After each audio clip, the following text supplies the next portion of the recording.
예, 안녕하십니까. 가사돌봄 유니온 최영미입니다. 먼저 취약노동자, 특히 가사노동자에 대해서 한결같은 애정과 존중을 보여주시는 이수진 유니온님께 진심으로 감사드립니다. 2021년 가사근로자법이 제정된 이후 안팎의 상황은 많이 바뀌었습니다. 가사노동자에 대한 사회적 관심도 많이 생겼고 아직은 부족하지만 제공기관과 고용근로자가 확대되기 시작했습니다. 언론에서도 가사관리사라는 직업 명칭을 써주는 기자분들도 나타나기 시작했습니다. 몇 가지 사례를 들어보겠습니다. 한 가사관리사님은 어느 날 고객집 화장실 청소를 하다 미끄러져서 오른손이 골절되었습니다. 근데 사고가 나자 아픈 것보다는 뼈라도 부러져 일을 못하면 어떻게 하지? 우리 집 생활비는 어떻게 하지? 이런 생각이 먼저 떠올랐습니다. 그런데 저 다쳐서 일을 당분간 못해요 하려고 사무실에 연락을 하니까 산재보험이 된다고 했습니다. 그래서 치료비도 받고 지금 요양급여도 받아서 현재 안심하고 그 치료를 받고 계십니다. 이분은 산재보험은 건설공사장에서 크게 다치는 대형 사고에만 적용된 줄 알았는데 이제 나한테도 적용이 되네 라고 하면서 이런 말씀을 하셨어요. 내가 이렇게 좋은 회사에 다니는 줄 처음 알았다. 내가 사고를 당해보니 가사관리사에게 산재보험은 필수다. 그리고 또 한 분 계십니다. 오랫동안 가사관리사로 일을 해온 김 동그라미 관리사님은 항상 이모님, 도우미 아줌마 등으로 불렸습니다. 사람들이 무슨 일을 하냐고 물어보면 가사도우미란 말이 도저히 입 밖으로 나오지 않아서 그냥 아르바이트를 한다고 얘기를 했습니다. 그런데 이제 사자로 끝나는 가사관리사라는 호칭이 생기니까 전문가라는 느낌이 난다. 법이 생기니까 조금씩 바뀌어지고 있구나. 나부터 당당해지자. 라는 생각이 들었다고 합니다.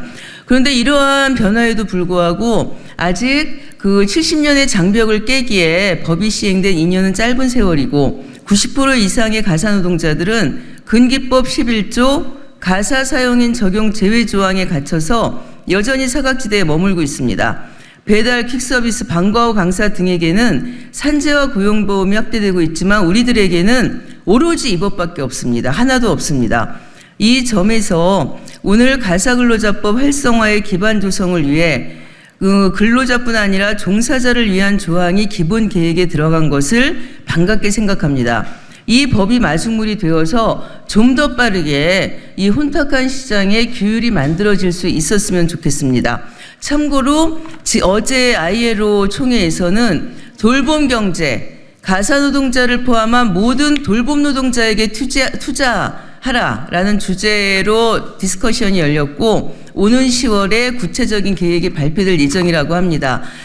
다시 한번 이수진 의원님께 감사드리고 지지와 성원 부탁드립니다. 안녕하십니까. 한국가사노동자협회 이사 김희숙입니다. 우리 가사노동자들은 가정생활의 유지를 위한 가사돌봄이라는 필수 서비스를 제공받고 있지만 수십 년간 노동자로 인정받지 못하며 지내왔습니다. 인정받지 못하고 지내온 세월은 우리의 노동이 어떤 의미가 있는지 드러내는 과정이기도 했고 이러한 드러내기는 사회적 인식 변화와 법 제정을 통한 노동권 보호가 시작되는 데 기초가 되었습니다. 이러한 노력의 결과 2021년 가사근로자법이 국회를 통과하고 2022년 6월 시행되면서 제공기관과 고용근로자가 확대되기 시작하였습니다. 이제 회사에 소속된 직업인으로 가사관리사들이 생겨났습니다. 예를 들어 가사관리사 한 분은 사례를 들겠습니다. 예전에 식당에서 설거지 등 파트타임 주방 보조일을 하시던 분입니다. 평상시에 회사에 소속되어 나 어디 다닌다라고 얘기하는 사람들이 너무 부러우던 차에 우연히 인증기간을 알게 되어 근로계약을 맺게 되었습니다. 이제 나도 무슨 회사에 다니는 소속이 있는 직업인이라는 것이 너무 좋고 내 가족에게도 자신 있게 말할 수 있어서 좋다고 하십니다. 현재 가사서비스 종합지원센터에는 사회보험과 근로계약을 문의하는 구직자들과 근로자의 산재 처리 사례가 늘어나고 있습니다. 또 전국 17개 광역 기초지자체에서도 조례가 지정되는 등 환경도 많이 바뀌고 있습니다. 예전처럼 편하게 직업소개서로 있어도 되는데 엄청난 노무 부담과 행정 부담을 무릅쓰고 인증받은 기관들도 힘들지만 가사 서비스 시장의 발전을 끌고 나가고 있다는 데 자부심을 가지고 있습니다. 이렇게 가사 서비스 시장에 시작된 변화는 더욱 커져야 합니다. 직고용, 법인화라는 제공기관의 부담에 비해 인센티브는 너무너무 적습니다. 이용자들 역시 가끔 연락을 해서 제공기관을 이용하면 직업서비스를 이용하는 것보다 나에게 무슨 직접적으로 도움이 무엇이 있느냐고 묻습니다. 이용자 세액 공제와 공익적 제공기관의 육성, 기본계획을 통한 체계적인 제공기관 지원은 이러한 어려움을 조금이나마 해결하고 시작된 변화를 더욱 촉진할 수 있습니다. 제공기관을 지원함으로써 확대되는 불안정 노동시장에 법을 지키며 고용을 하고 사업을 해도 지속 가능하게 발전할 수 있다는 시그널을 주어야 합니다. 이수진 의원님이 발의하신 이 법들은 정말 아쉽게도 지난 회기에 통과되지 못하고 넘어온 것들입니다. 이 법은 정부의 지원 정책이 좀 더 체계를 갖추고 이용자들에게도 메리트를 부여해 공식 가사 서비스 시장을 더욱 활성화되는 계기가 될 것입니다.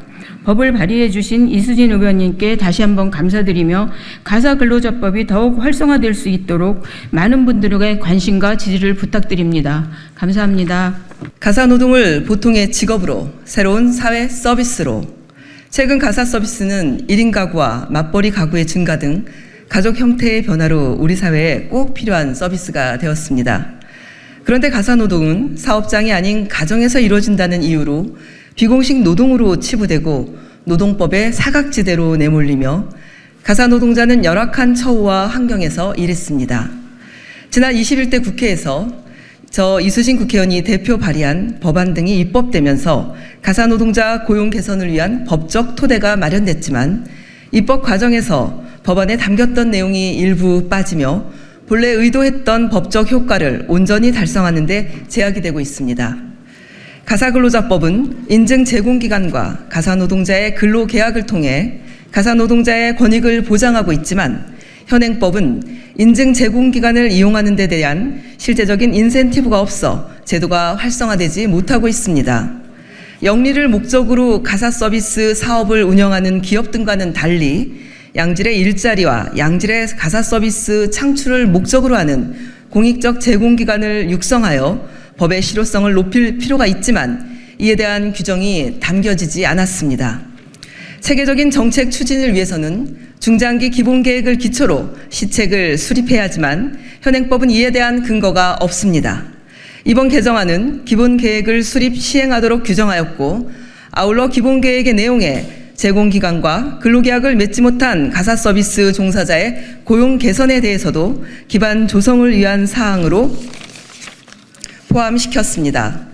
가사노동자 권익 증진이라는 법 본연의 취지를 더욱 살릴 수 있을 것으로 기대합니다. 안정적이고 지속적인 현장 지원이 가능하도록 가사서비스 종합지원센터의 지정 운영에 대한 법적 근거도 마련했습니다. 아울러 인증 제공기관 서비스 이용에 대한 소득세액 공제와 부가가치세 면제를 소세특례 제한법에 규정했습니다. 이는 인증 제공기관 활성화에 큰 역할을 할 것이며 이를 통해 가사노동자의 권익과 가사서비스의 질을 높이는 데 기여할 것입니다. 가사근로자법 제정으로 가사노동의 가치와 가사노동자 보호에 대한 인식이 많이 높아졌지만 아직 가사노동자의 노동 환경은 열악합니다. 이에 우리는 이번 법안에 조속한 입법을 통해 가사노동자의 고용 안정과 보호 강화를 위한 노력을 계속할 것입니다.